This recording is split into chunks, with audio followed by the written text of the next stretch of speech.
하나님 말씀은 예레미야 35장 18절 19절입니다.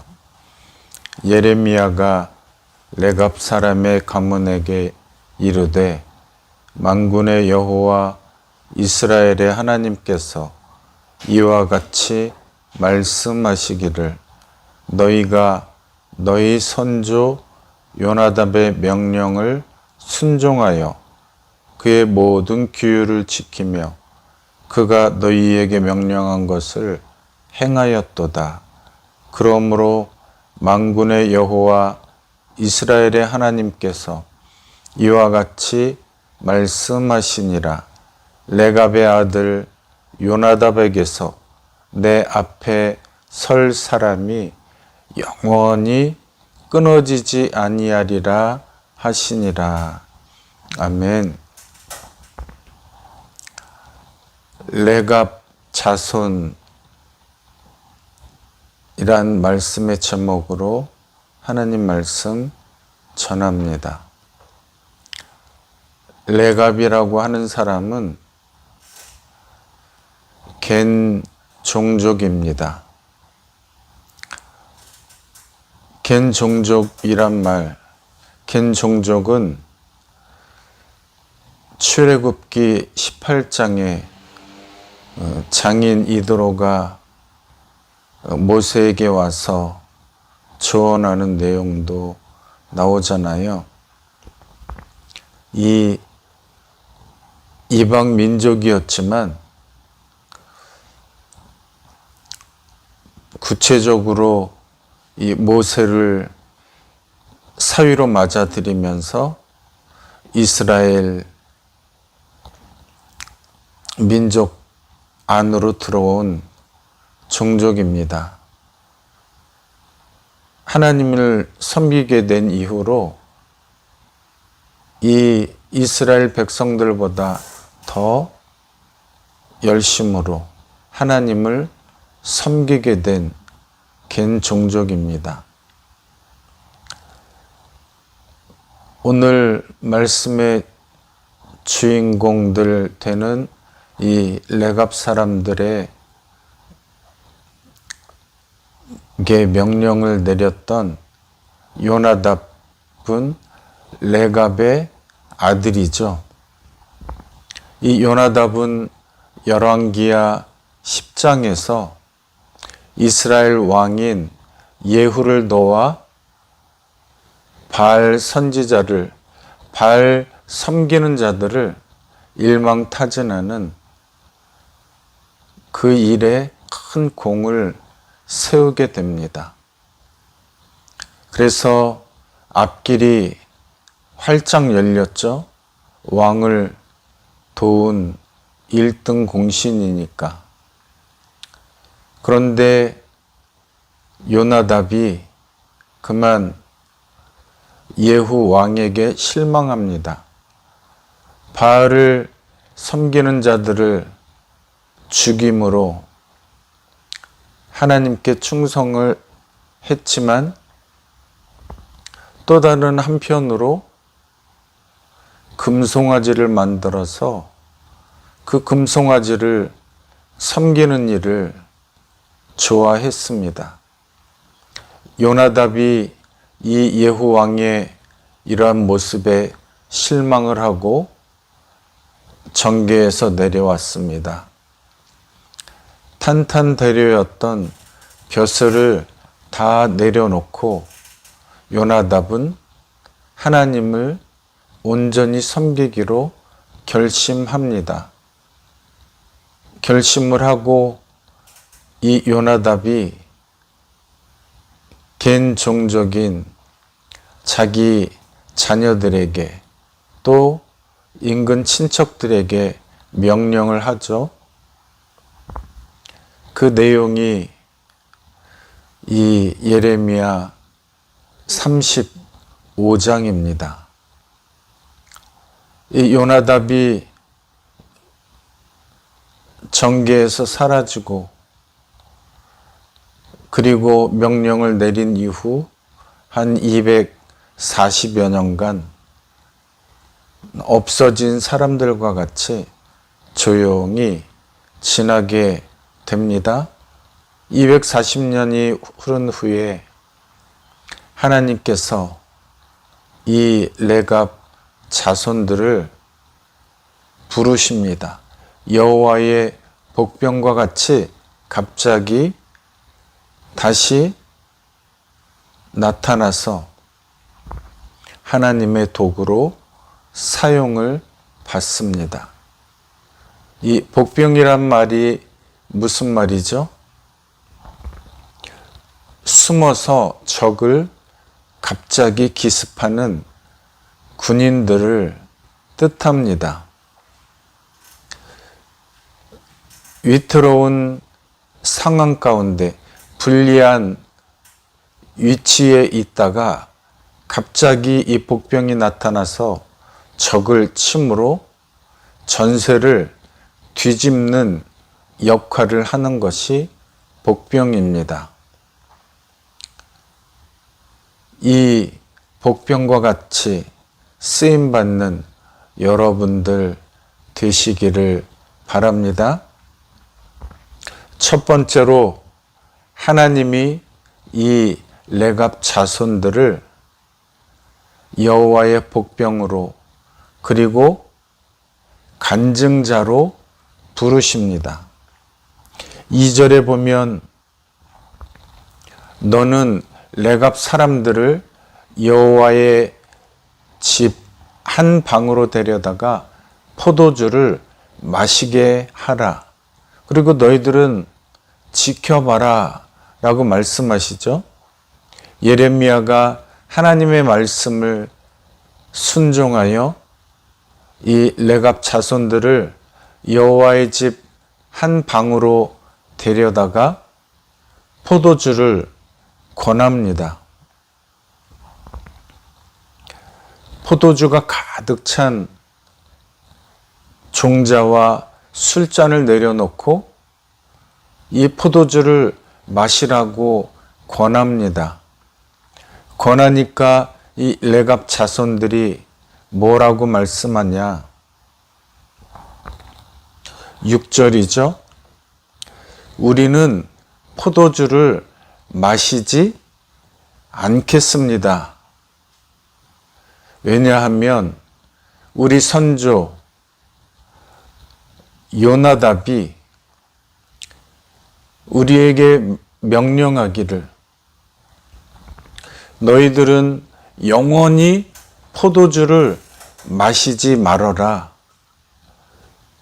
포도원도 소유하지 말어라. 집도 짓지 말고 장막에서 살아라. 파종도 하지 말어라. 밭도 소유하지 말어라.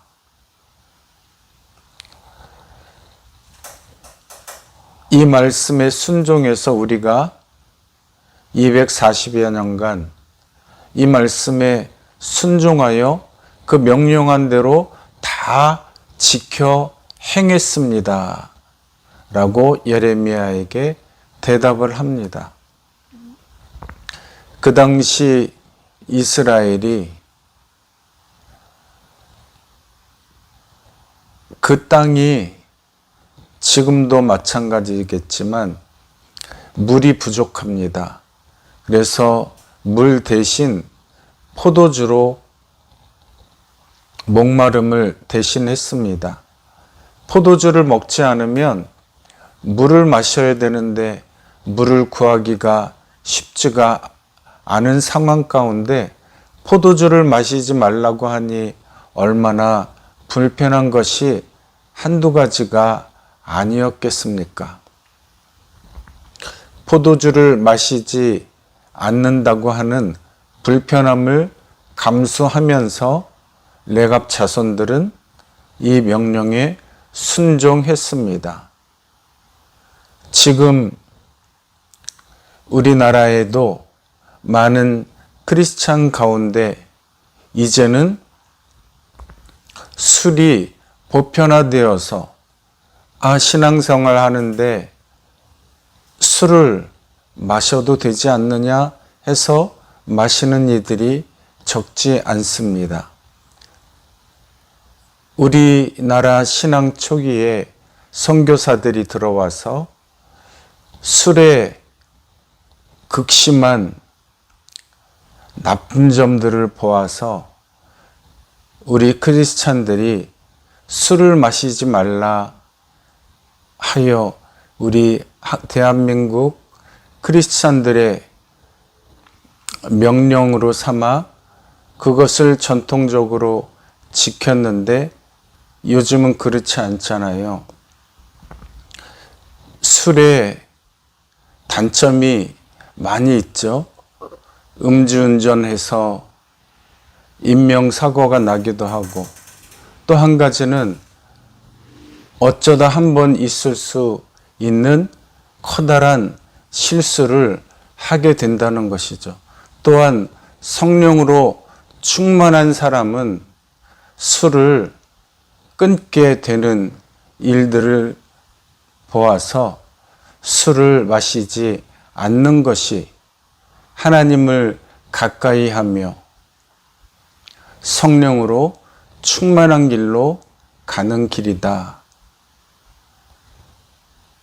직장 생활하는 데 있어서 술이 적지 않은 영향을 미치고 불이익을 감수할 수 있겠으나 술을 끊는 것 하나님께서 기뻐하시는 일이다.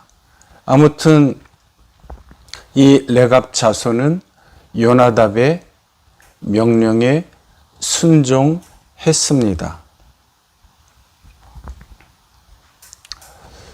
이 불이익을 감수하면서 요나답의 말에 순종했던, 그리고 하나님의 말씀대로 살려고 몸부림쳤던 이 레갑 자손들의 믿음을 보게 됩니다. 하나님께서 불러내신 레갑 자손과 같이 하나님의 말씀에 절대적으로 순종하는 이 믿음이 여러분들에게도 있으시기를 바랍니다. 두 번째, 레갑 자손들을 하나님이 부르신 이유가 있습니다. 말을 듣지 않던 유다 백성들 앞에 세워 하나님을 이렇게 섬겨야 한다. 회개하고 돌아와라. 촉구하시기 위해서 그렇게 살아야만 한다라고 돌아오기를 바라시는 하나님의 마음이 이 레갑 자손들을 부르신 이유입니다.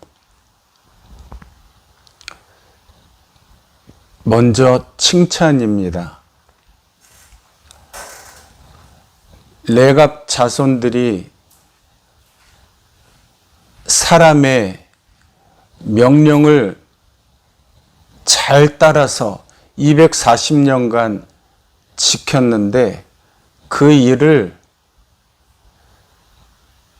오늘까지 순종하여 마시지 않았다. 그래서 하나님께서 순종에 따른 복을 말씀하십니다. 오늘 본문의 말씀입니다. 그러므로 만군의 여호와 하나님께서 이스라엘 자손이 되었던 이 레갑 자손들에게 레갑의 아들 요나단에게서 내 앞에 설 사람이 영원히 끊어지지 아니하리라 말씀하시고 이러한 복을 주셨습니다. 여호와 앞에 한 번 서는 것도 감사할 일인데 영원히 내 앞에서 끊어지지 아니하리라 라고 하는 아주 커다란 복을 선포하셨습니다. 얼마나 감사한 일입니까? 여러분들도 이러한 복을 받게 되시기를 바랍니다.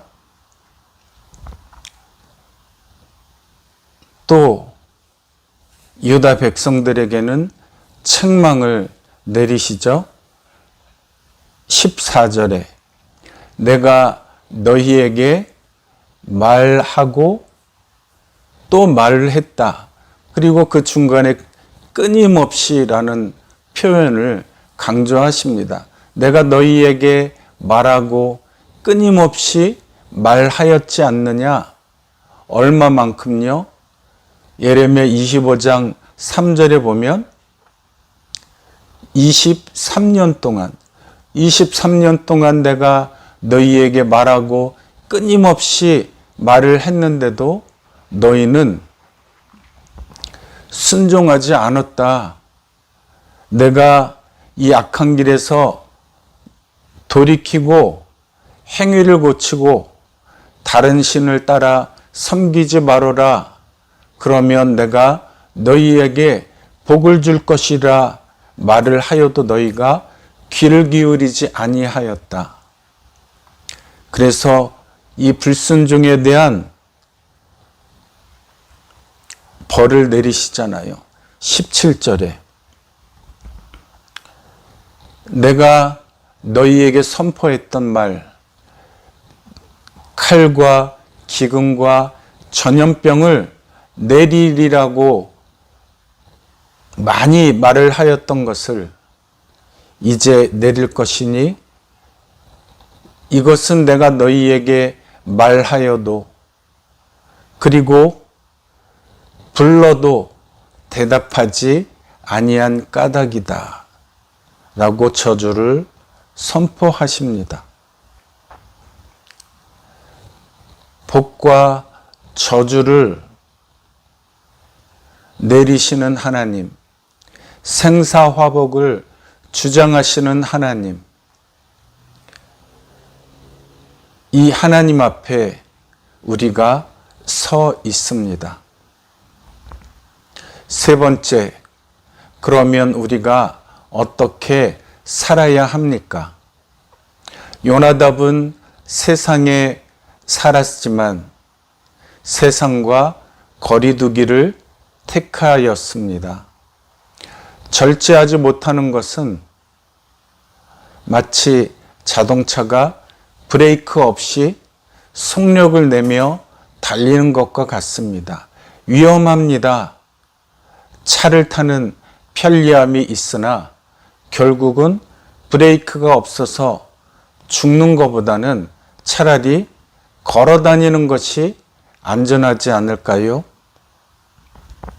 믿는 자에게는 브레이크와 같이 절제하는 것이 필요하다. 세상과 거리두기가 필요하다는 것이죠. 엘리야도 하나님께서 그릿 시냇가에 숨겨두시고 까마귀를 통해 음식을 공급해 주시고 시냇물을 먹고 세상과 잠시 단절하며 하나님의 때를 기다리게 하셨습니다. 세상과의 거리두기는 때를 기다리는 것입니다. 절제하며 하나님의 뜻을 기다리는 시간입니다. 마태복음 6장에 골방에 들어가 기도하라 하시는 말씀은 이 세상에 살지만 잠시라도 골방 속에 들어가 하나님과 동행하는 구체적인 친밀한 하나님과의 동행하는 시간, 세상과의 잠시 거리두기 하는 시간이 필요하다라고 말씀하시는 것입니다. 교회가, 내 가정이 이러한 세상과의 거리두기, 절제하는 시간에 그리고 장소가 되어야 합니다. 세상은 죄짓게 만드는 원수 같은 곳이지만 하나님이 원수를 사랑하라 말씀하셨잖아요. 세상을 떠나 기도원에만 산다면 죄를 짓는 일이 덜 하겠죠. 그러나 세상과 단절된 기도원의 생활, 빛과 소금으로 산다는 의미가 없지 않겠습니까? 세상 속에 살면서 빛과 소금의 역할을 해야만 진정한 빛과 소금이다 라고 말할 수 있습니다. 그렇게 살면서 광야에서 세임을 받아 세상에서 빛과 소금의 역할을 다 하시기를 바랍니다. 삼손은 나실인이었지만 금하는 것이 없었습니다. 금하는 것이 없이 즐길 수 있는 모든 것을 다 즐겼습니다. 나실인으로 부르심을 받았지만 그렇게 살지 못하여 결국은 두 눈이 뽑히는 정말 비참한 결과를 맞이했던 것을 우리는 기억해야 합니다. 제사장과 레위인은 강도 만난 자를 모른 채 하고 지나갔지만 선한 사마리아 사람은 지나치지 아니하고 가서 도와 주었습니다. 레갑 자손들은 이방의 겐 족속 출신이었지만 하나님을 믿고 나서 유대인들보다 더 유대인다운 아브라함의 자손으로 열심히 그리고 또한 세상과 조금은 떨어져서 절제하며 살았습니다. 권세와 학력, 재산의 많고 적음은 그리고 출신은 중요하지 않습니다. 하나님이 들어쓰시면 어떠한 사람보다 더 중요하게 귀하게 여기십니다. 누구든지 목마르거든 내게로 와서 마시라. 그러면 그 배에서 생수의 강이 흘러나리라 말씀하셨습니다. 누구든지 지위 고하를 막론하고 물질의 작고 많음을 막론하고 누구든지 주님 앞에 나오면 주님이 사용하십니다. 레갑 자손이 이방 출신이었지만 하나님께 열심을 낼 때 하나님이 레갑 자손을 불러서 사용을 하셨습니다. 내가 하는 생각, 내가 선택하는 말이 나의 미래를 좌우합니다. 입을 조심하여 행실을 조심하여 하나님께 쓰임을 받는 복된 여러분들이 되시기 바랍니다. 여호사밧 왕이 하나님 위기 때에 하나님께 기도함으로 여호와께서 복병을 마련해 주시고 전세를 뒤집어 전쟁에서 승리하게 하셨습니다. 요셉이 꿈을 꾼 후에 형들로부터 애굽의 노예로 팔려져 잊혀진 사람이 되었지만 10여 년 후에 갑자기 애굽의 총리가 되게 하셔서 형제들을 아버지를 애굽에 이주시켜서 그리고 많은 주변의 나라들을 구하고 440년 동안 하나님의 보호하심 속에 큰 민족을 이루는 준비를 시키셨습니다. 요셉이 여호와의 복병이었습니다. 말라기 이후 어둠에 쌓였던 이스라엘에 여호와의 복병 되시는 예수님께서 이스라엘을 위하여 온 인류를 위하여 십자가에 달려 죽으시는 놀라운 복음을 들고 이 세상에 오셨습니다.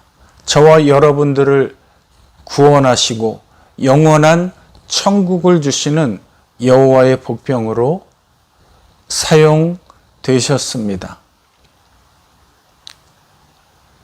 여러분들도 여호와의 복병입니다. 하나님의 때를 기다리시기 바랍니다. 기도했던 것, 하나님의 응답의 때를 기다리시는 절제하며 인내하며 끝까지 참는 여러분들이 되시기를 바랍니다. 히브리서 6장에 내가 너를 복주고 복주며 번성케 하고 번성케 하리라 하셨더니 저가 이와 같이 오래 참아 약속을 받았느니라. 인내해야 복을 받습니다. 기도하고 금방 이루어지는 기도 제목도 있지만 오래 참아야 응답이 되는 기도 제목이 있습니다.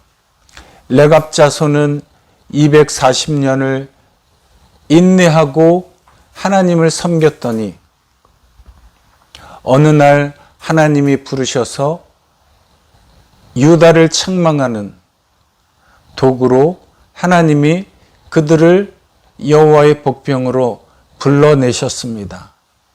여러분들도 이와 같이 인내하며 하나님 말씀에 순종하여 포도주를 멀리 하시는, 그래서 성령으로 충만케 되시는